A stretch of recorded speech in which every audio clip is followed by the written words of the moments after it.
Oh my god ស្អាតខ្លាំងណាស់ unboxing មួយទៀតហើយអូយថ្ងៃនេះពិសេសមែនតើលើកទី2ដែលខាងយើងបានកំងគ្រឿងនេះមកអូយរ៉ូម៉ាន់នេះគឺរ៉ូម៉ាន់ពណ៌សាច់យកមកដើម្បីធ្វើជា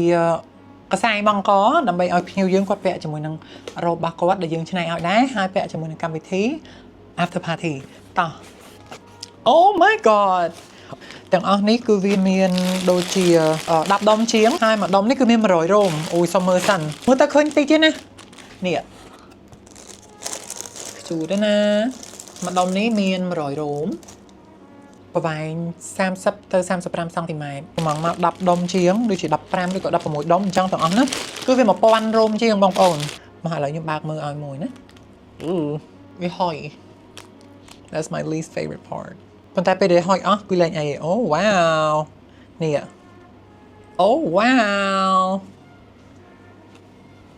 អូយនេះពេលដែលយើងប្រើពេលដែលយើងធ្វើការជាមួយវាគឺយើងឲ្យលាស់ឲ្យអស់ភាពហុយហ្នឹងទៅពេលដែលភ្ញៀវយកទៅគឺលែងមានបញ្ហាអីហ្នឹងហើយអានេះយើងធ្វើចិត្តហើយឥឡូវខ្ញុំយកឲ្យមើល Oh my god This is one of the most special pieces that we've ever created គឺវាពិសេសសម្មើស្អាតមែនតើណាយើងនៅថែមបន្តិចទៀតអញ្ចឹងបានយើង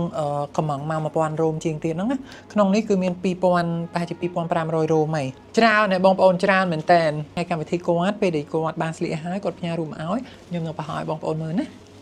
បាយបាយ